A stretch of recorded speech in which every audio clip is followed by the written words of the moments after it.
All right, folks, look, man. I mean, it's simple, man. I'm trying to get a little workout in and stuff like that and just free my mind on this whole Kobe Bryant situation, man. First and foremost, man, it's Kobe and, because it was just more than Kobe on that helicopter for one. So, man, when you think about all the passengers, including his daughter, on that helicopter ride, man, everybody lost their lives, including the helicopter pilot. It's just a tragic event, man. It's a tragic for anybody, man, to lose any loved ones. It's just tragic. But what brings me to this whole Kobe thing, and I get it, man. A lot of people, I hear a lot of people, man, once they heard the news that Kobe had passed, and I hear a lot of people and they talk about the numbers, the math, the numbers. Whether it was how many years he played in the league, or how many championships he won, or how many MVPs he won, or the point numbers that LeBron passed. And you think about numbers and numbers and numbers and numbers and numbers, and they thinking about these numbers. And then the reality of it is, yeah, you wouldn't know a Kobe Bryant if it wasn't for those numbers. You wouldn't know a Kobe Bryant if it wasn't for the bright lights under the Staples Center or the bright lights in any other arena. You wouldn't know Kobe Bryant if it wasn't for, the great passes and the assists and the shots and you wouldn't know him for all these things. Because a lot of us don't know him personally. We just know his gift. We know gift Kobe Bryant, the man who was gifted at basketball, gifted at being this great leader offensively on the court. And that's what we know him for. But when it comes to this situation, and when I'm hearing the news, I'm sitting with my wife and my kids, and, first you see news flash up on your social media feed, and then you see it actually flash on the news. And then you're like, oh, man, things start getting real.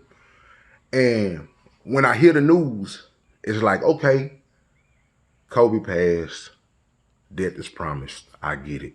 We don't know the time or the day when our death is going to come. And we don't know how it's going to come. I understand that. Kobe, a grown man, he like 5 years older than me. He 41. So I get it.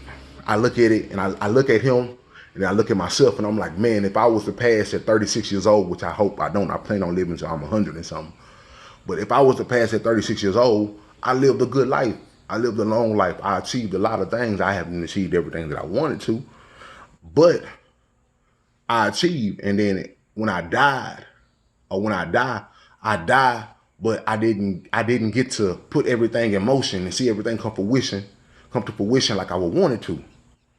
That's what I started to think. So to see this man pass at 41 years old, I was like, man, that sucks. It's a blow to the sporting world, all the way around the world. It's definitely a blow to his family. You know what I mean? Because when the news started coming out, you were like, well, Kobe Bryant dies in a helicopter crash. And when you normally think of a helicopter crash, you don't think of young kids being on helicopters like that. So I'm thinking, first it was like Kobe and 5 other people. So I'm thinking, maybe it was a little business trip. He was going around to see something or whatever. So it's him and 5 other grown people. Then you get the news that his daughter and some of her teammates was on the plane too, on the helicopter too. That's when it hits. That's when it hits. And then numbers, for the most part, go out of my head. And the only number that stood in my head was 13. She was 13 years old. I got a daughter that's 14. I got a son that's 13. So I look at them and I think, dang, what if that would have been them? What if that would have been my wife in a car crash, helicopter crash, or whatever, with my child? Not only did the number 13 stand out in my mind, the number 2 stood out in my mind too. Because not only this man wife has lost her husband. She lost her daughter. So she has a double dosage of trauma that she has to deal with. She has a double dosage of trauma that she has to deal with. And I see people say, man, I wonder what Kobe felt like. What was he thinking when the helicopter was spinning out of control and getting ready to crash? And I'm thinking, like, what in your mind makes you think that? I mean, it's simple. I want me and these people to survive. You know what I'm saying? It's about survival. He didn't think about no money in the bank. He didn't think about no NBA championships, no MVPs, no 18 All-Stars. He didn't think about none of that. He was thinking about survival. Survival.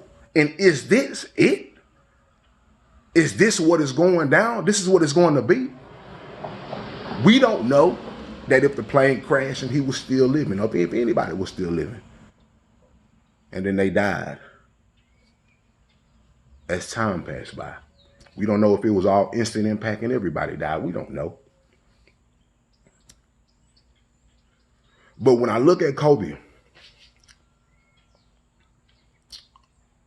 and I think of this man that I watched for so many years, and so many people watched for so many years, and so many people idolized, and so many people wanted to be like. And like I said once before, man, these entertainers and these athletes growing up to a lot of young kids, especially a lot of us young black, like African American kids, and some kids of other races too.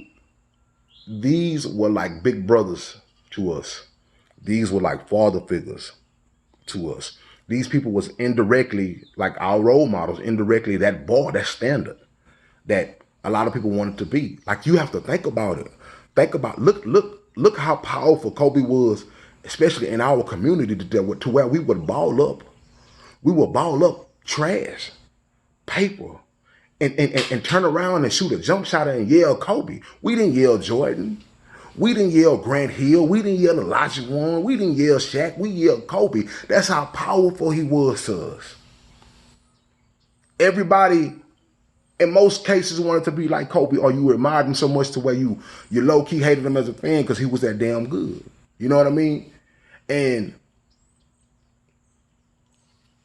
yelling Kobe when you shoot a piece of trash in a trash can is synonymous to Bruce Lee and his martial arts, his tone, his war. That's a synonymous to that. That changed the world in martial arts. That put him on a pedestal where nobody is equivalent to that. Like small things like that. But long story short, man, when I looked at this dude's career,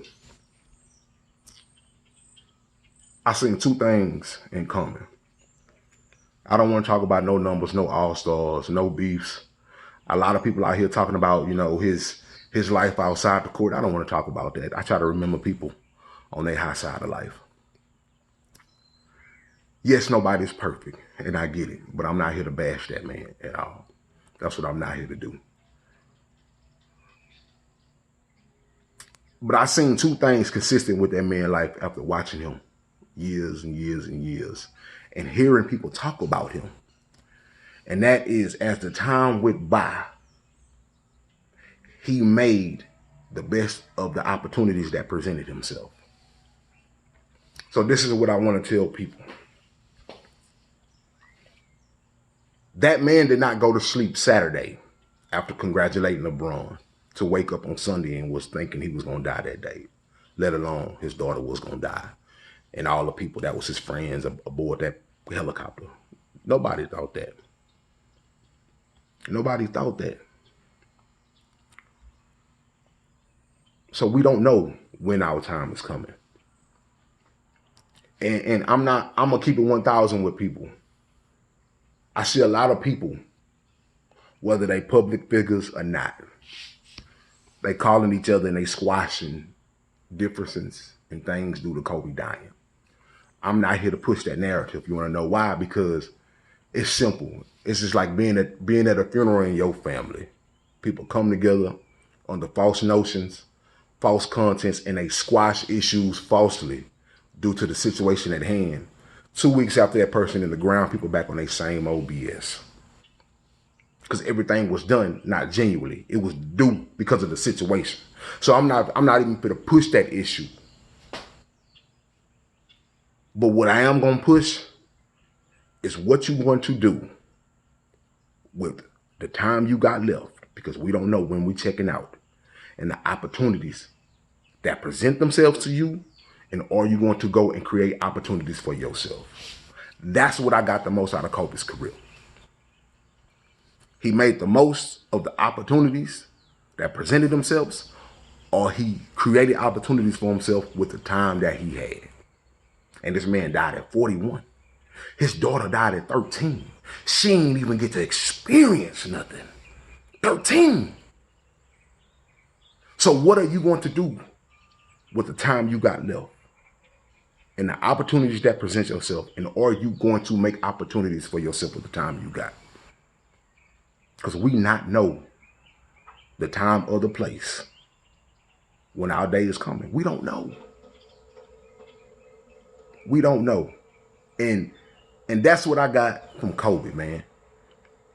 That's what I got. A lot of people want to say he was hard, but he was trying to get the best out of people for what the time they had, because he knew one day we got to hang this up. One day this is going to be over. Everybody wasn't gracious to have a long, illustrious career like him. Y'all seen Jason Williams and how he broke down because he only got 1 year out of the joint. One. As great as he was as a college player, he did not know that it was going to be one season and that was it. What are you going to do with the time you have and the opportunities you get? And are you going to generate opportunities for yourself with that time? This is what it's about, time and opportunity. And this is what I'm going to remember Kobe Bryant about, time and opportunity. I'm not going to remember him for nothing else. Not the numbers, none of that. None of the court stuff don't mean nothing to me. Yeah, it's going to be great to watch. It's going to be great to watch. And it's going to be great to see somebody else try to chase what he has done. But it's all about time and opportunity. What are you going to do with it? And that's how I can pay tribute to Kobe. It's about doing the best I can do with my time. Making the most out of what I got around me with my time. Making the most out of it with the opportunities, and make opportunities for myself. So that's what I got from Kobe Bryant's life, people. Man, blessings to his wife. Blessings to his kids who are still here. Blessings to his family. Blessings to the people's family who's on the other side. You know, I'm going to say God bless y'all because I am a believer in God. But on the other end, I understand everybody don't believe in God. So if you don't believe in God, find the strength, find the therapy, find whatever y'all need to deal with this situation. But man, it's really just a sad situation. It's a sad situation if it was for anyone else and not Kobe and his family. So it's time and opportunity, folks. Time and opportunity. What are you going to do with the time you got? What opportunities are you going to generate for yourself? And what are you going to do with the opportunities that fall in your lap? That's what I got from that man's career. And that's all I'm going to remember him for. Because none of that, the bright lights, the arenas, none of that means nothing, man. It's what that man did when nobody was seeing him work. It's what people talked about him when nobody was watching, but a select few got to see. That's what I remember. You know what I'm saying? And that's what I'm going to remember. I don't care about how many times he done dunked on somebody, how many game-winning threes he had. I don't care about none of that. Because none of that didn't matter. Because guess what? He wouldn't be able to do that if he didn't put the work in behind the scenes where people wasn't watching. He was making the best out of his opportunities that he was granted or that he generated for himself with the time that he had. And that's what I'm taking from his career. You know, so until then, man, RP Kobe, RP Young Mamba, man, RP to everybody on that plane that passed, man. And I know it's hard, man. I know it's hard for a lot of people. And if you're a real true Kobe fan, and I'm not testing nobody who being a Kobe fan, because I'm a fan of the game. I'm not just a fan of Kobe's. But man, Hey, man, make the best out of your opportunity at the time you got, man. Because as we see, life can be cut short at any moment. 13, 41. Think about it. Till then, I'm a side boss and I'm out, man.